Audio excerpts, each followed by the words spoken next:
Baik, banyak sebenarnya aspek yang ingin kita bincangkan berhubung bagaimana cara untuk mengendalikan situasi pergerakan kawalan pergerakan ini dan ramai juga yang terkesan antaranya para pelajar siswa kita di IPT lah. Dan pagi ini juga ingin kita perkenalkan dan ucapkan selamat pagi kepada tetamu kami Profesor Madya Dr. Mazlan Ismail yang merupakan Timbalan Dekan Hal Ehwal Pelajar Fakulti Sains Sukan UiTM. Terima kasih Prof kerana sudi bersama kami pagi ini. Bagaimana keadaan di kampus sekarang Prof? Sunyi? Kampus pelajar tak ada. Cuma pensyarah-pensyarah diberikan tugas untuk melakukan tugas secara online lah.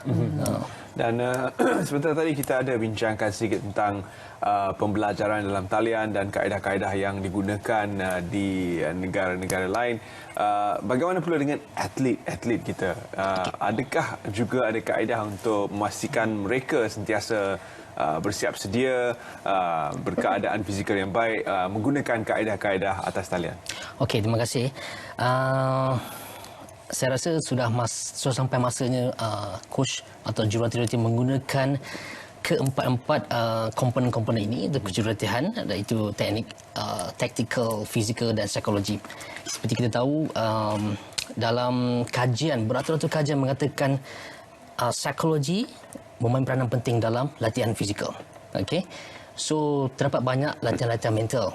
Sebagai contoh, relaksasi, katakan diri, konsentrasi, fokus, imagery. Okey. Apa yang boleh kita praktiskan di rumah untuk jurulatih ataupun atlet, terutamanya adalah kita boleh fokus kepada latihan imagery. Okey. Latihan imagery ini juga ada beberapa perkara yang perlu dipraktiskan. Ianya bukan sekadar kita perlu membayangkan situasi yang tidak kena-mengena dengan apa yang perlu dimahirkan oleh atlet. Dia ada pelbagai-bagai contoh. Okey. Yang penting kita kena tahu kemahiran apa yang perlu dipraktiskan dan perkara itu perlu diberi perhatian penuh oleh jurulatih bersama sebahagian atlet dalam pelbagai hubungan. Contohnya melalui telefon ataupun WhatsApp ataupun mesej. Itu yang perlu kita pastikan.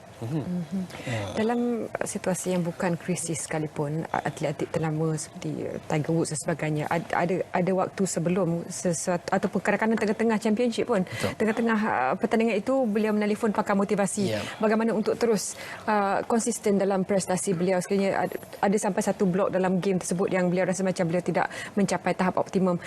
Jadi bagaimana dari segi dalam tempoh 2 minggu ini yang memang sememangnya betul-betul waktu yang sangat mencabar semua atlet, bagaimana boleh diisi dengan aktiviti-aktiviti yang tidak menjauhkan mereka dari matlamat yang unggul itu?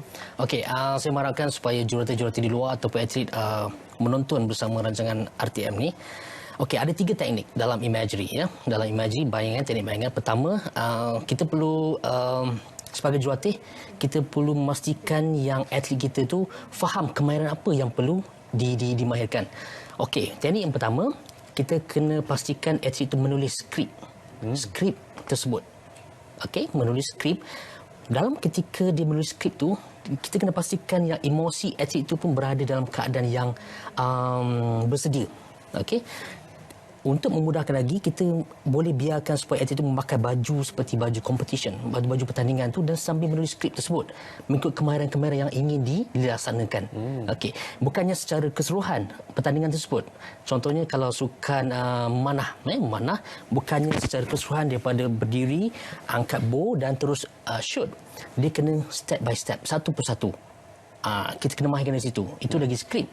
Keduanya, kita boleh memastikan atlet tersebut membaca skrip itu dan merekod menggunakan telefonnya dan mendengar kembali suaranya. Pada masa sama, atlet tersebut akan merasakan, biarkan atlet tersebut merasakan dirinya seolah-olah berada di tempat pertandingan, rangsangan tersebut. Ketiga, atlet tersebut boleh juga melihat kembali video-video prestasi-prestasi yang sebelum ni, dan pada masa yang sama kemungkinan atlet tersebut kalau jika dia ingin memakai pakaian seperti pakaian pertandingan dan melihat balik ke video-video tersebut, lagi akan memberi kesan yang menyeluruh terhadap prestasi tersebut. Prof, banyak kita telah perhalusi tentang atlet. Ingin saya bertanya sedikit tentang industri sukan secara menyeluruh. Kalau kita lihat di seluruh dunia, NFL, NBA semuanya dihentikan. Di Tokyo, Olimpik mungkin akan terus dibatalkan untuk tahun ini. Jadi industri sukan belum pernah merasai satu genjatan seumpama ini. Apakah pandangan Profesor Maria tentang bagaimana industri sukan akan kembali pulih seperti sedia kala dan bagaimana kita sebagai peminat sukan boleh kembali menikmati sukan-sukan yang kita gemari? Kita kena faham, pertama kali kita kena faham yang COVID-19 adalah musuh dunia, ya, musuh dunia. Jadi bila kita tahu musuh dunia ni, semua kena aware, kena pastikan benda ni tidak menular, dan termasuklah sukan. Harapan saya, apa yang saya ingin melihat industri sukan ini kembali apabila setiap individu dalam industri tersebut memain peranan penting, dan jangan lupa untuk memastikan yang anda bukan berhenti. Anda bukan berhenti selama-lamanya. Anda perlu buat latihan. Ada latihan-latihan yang sesuai untuk memastikan atlet tersebut berada di prestasi yang sama seperti sebelum ini. Cuma cara itu kita kena pastikan bagaimana. Masa itulah kehebatan, kepakaran, kepandaian jurulatih memain peranan penting dalam memastikan atlet-atlet tersebut berada di prestasi yang sebenarnya. Malah untuk penonton, untuk pihak luar yang ingin melihat kembali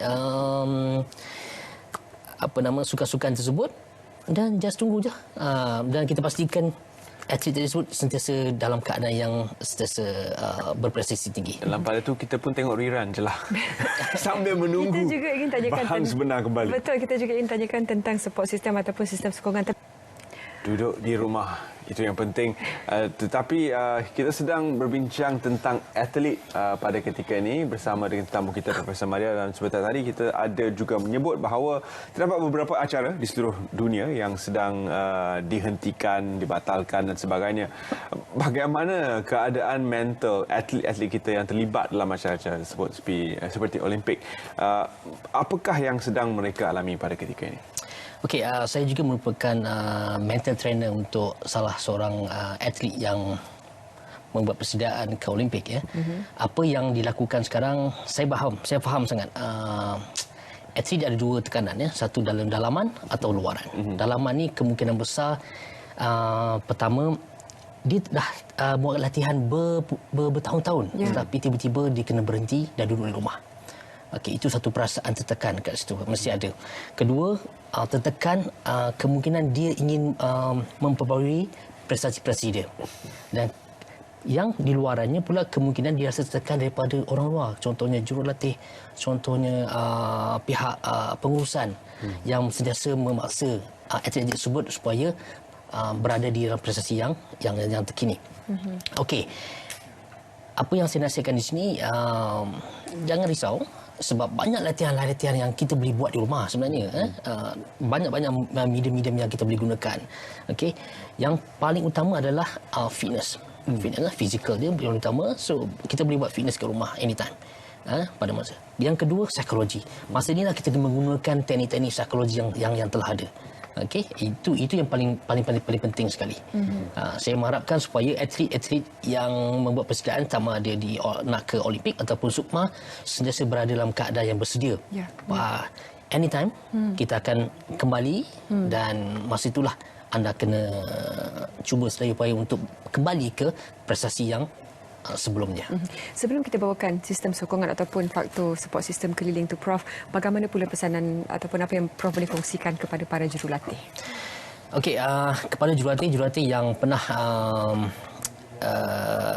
menjadi peserta di bengkel-bengkel saya sebelum ni, inilah masanya untuk jurulatih-jurulatih itu menggunakan teknik-teknik yang telah ajar, dan saya mengharapkan supaya percayalah yang teknik-teknik psikologi ini penting pada ketika ini. Sebab kita tahu yang atlet di rumah sekarang ni dalam keadaan menggigil untuk keluar. Jadi kepandaian, kepakaran jurulatih perlu di sini. So bantulah atlet-atlet tersebut. Dan Pandangan Prof ya, sebelum kita ke lintas langsung seterusnya, kadang-kadang dari segi prestasi sukan itu memang sangat mantap, dari segi diet dan juga rutin sebagai atlet lain memang sangat sangat tip-top ya, Prof. Tapi bila mereka berhadapan dengan media dan sebagainya, mungkin waktu ini yang mereka boleh gunakan untuk menajamkan skill komunikasi bila ada wawancara besar-besaran khasnya. ya, sudah tentu. Terutamanya atlet-atlet yang berprestasi tinggi, elit atlet ni, inilah masanya untuk dia mencuba sedaya upaya untuk berkomunikasi apabila ditemu ramah, apabila diberi soal selit contohnya kan. So di rumah kalau selain daripada melakukan fizikal ataupun latihan psikologi di rumah tu, ini salah satu cara yang boleh dilakukan di rumah. Saya rasa ini satu idea yang bernas lah boleh dilakukan. Baik, Prof. Terima kasih kepada rakan-rakan setugas yang membuat liputan dari seluruh negara, memastikan bahawa anda selamat di rumah dan dibekalkan dengan informasi setempat. Jadi kekal duduk di rumah, biarkan kami yang bertugas. Baik, kalau kita masih lagi berbicara dengan Profesor Madya Dr. Mazlan Ismail di studio, Prof. Kalau tadi kita telah berikan sedikit, Prof telah berikan sedikit pandangan kepada atlet juga kepada coach, memandang kehadapan ini, apakah dari segi persiapan lanjut yang mereka boleh lakukan dalam keadaan ketidaktentuan ini, Prof? Okey, seperti yang saya katakan tadi, kejurutihan tu atau latihan-latihan yang perlu dipastikan berada dalam keadaan yang stabil, prestasi yang keadaan yang mesti dalam bersedia walaupun dalam keadaan PKP ini, atlet tersebut seharusnya memahami bahawa latihan tu tidak semestinya di luar, masih juga boleh dibuat di dalam rumah sendiri ya. Pelbagai-bagai aktiviti boleh buat di rumah, terutamanya dari segi fitness. Fitness tu, kecergasan tu kena pastikan tahap kecergasan di prestasi yang tip top sebelum perkara-perkara yang terjadi sekarang ni keadaan seperti biasa. Pada masa yang sama juga latihan psikologi untuk memastikan motivasi atlet-atlet tersebut berada di dalam keadaan bersedia. Itu yang kita takut apa? Kita takut, jurulatih takut, kita takut motivasi atlet-atlet ni tak boleh berada di tahap yang seperti biasa. Itu yang kita takutkan. Jadi nasihat saya supaya jurulatih sentiasa memastikan, sentiasa keep in touch, sentiasa berhubung dengan atlet-atlet tersebut dan bagi kata-kata semangat kepada atlet-atlet tersebut dan sentiasa berinteraksi dengan mereka. Sistem sokongan, Prof, keluarga yang berada bersama atlet dalam situasi ketika ini supaya mereka terus menghormati rutin yang perlu ada pada atlet itu, pemakanannya masih perlu seperti itu. Betul. Waktu latihannya mungkin gym itu tidak ada, tapi aktiviti rutin kesihatan itu masih berlangsung. Bagaimana peranan sistem sokongan dalam situasi ini? Saya percaya kalau atlet-atlet itu daripada elite atlet ataupun atlet-atlet yang mewakili negeri masing-masing untuk SUKMA ataupun negara ke Sukan Olimpik, pemakanan telah diberi, sistem pemakanan telah diberi oleh pihak dietitians ya, dan diharapkan supaya ibu bapa di rumah memahami yang atlet ni perlu berada di keadaan yang prestasi yang sebenar. Jadi pemakanan tu perlu mengikuti apa yang diberi nasihat oleh nutritionist itulah. Untuk kita bukan atlet tapi adalah menjalankan aktiviti fizikal, ada matlamat, ada tujuan, dan matlamat itu tergendala seketika kerana peralatan mungkin tidak lengkap, terhad kepada apa yang berada di rumah. Apakah yang boleh kita lakukan untuk atasi keadaan kita? Kerana saya rasa mereka yang juga seperti saya ada pergi ke gym, ada rutin harian dan sebagainya, ada sedikit terganggu rutin ini disebabkan MCO. Okey, sebenarnya kita kena tahu target kita apa sebenarnya. Objektif kita untuk lakukan kecergasan untuk apa? Untuk kita meningkatkan kardiovaskular ke, untuk meningkatkan otot-otot kita ke kan? Banyak benda yang kita boleh lakukan di rumah sebenarnya. Kalau kardiovaskular kita boleh buat latihan aerobik, kita boleh buat tengok video-video YouTube aerobik dan kita boleh lakukan banyak tabata dan pelbagai. Kalau dari segi untuk meningkatkan kekuatan muscle otot, kita ada banyak benda-benda yang boleh kita guna di rumah sebenarnya. Baldi letak air, kita boleh angkat pelbagai sebenarnya. Tak ada alasan untuk kita stay fit sebenarnya. Itu the keyword saya rasa. Stay home, stay safe, Stay fit. Stay fit, ya. Ada baru penyiasatan. Baik, dan barangkali juga bagi para atlet ni mungkin dalam kesibukan dan juga jelah mungkin agak juxtaposition di situ ya Prof, bila Prof kata mereka kena sentiasa konsisten, tapi untuk mereka juga mengambil peluang ini untuk juga jangan lupa untuk berehat dalam usaha mengekalkan konsistensi mereka itu. Untuk atlet-atlet di luar sana, saya mengharapkan supaya tahu tugas anda, objektif anda adalah untuk beraksi, dan pada masa sama kena tahu juga masa untuk kita berehat, dan jangan terlalu memikirkan emosi, terlalu memikirkan prestasi kita sampaikan kita stres tiba-tiba. Kita nak benda tu. Kita nak atlet-atlet ini bila kembali dalam keadaan normal dan dia bersedia dengan prestasi yang sebelum ni. Itu yang kita nak sebenarnya. Kita sedia maklum bahawa psikologi sukan ini suatu yang sangat penting yang menghasilkan atlet-atlet elit di seluruh dunia. Tapi sejauh mana ia dipraktikkan di Malaysia? Ya, itu yang saya ingin war-warkan di sini, bahawa sudah sampai masanya kita melengkapkan keempat-empat komponen kejurulatihan tersebut. Ya, fizikal, teknikal, taktikal. Inilah masanya kita menggunakan psikologi tersebut. Yang mana sebelum ni kita psikologi agak terpinggir. Okey, kita hanya memikirkan 3 perkara ini saja. Inilah masanya. Apabila kita berada di rumah, gunalah teknik-teknik yang saya ajar tadi tu. Itu salah satu caranya. Dan dimasukkan sedikit elemen-elemen katakan diri, self-talk ataupun relaksasi bagi suka-suka yang memerlukan relaksasi. Dan latihan imagery tersebutlah. Itu yang paling penting sebenarnya. Baik, Prof. Terima kasih kerana sudi bersama kami pagi ini, dan juga terus kekal tabah dan juga terus terus kuat dalam situasi seperti ini kepada atlet Prof juga punya coach. workout macam mana? Saya sentiasa semua dalam fikiran saya. Wow. Apa yang saya nak buat. Saya kena belajar dari Prof ni. Okey, baik.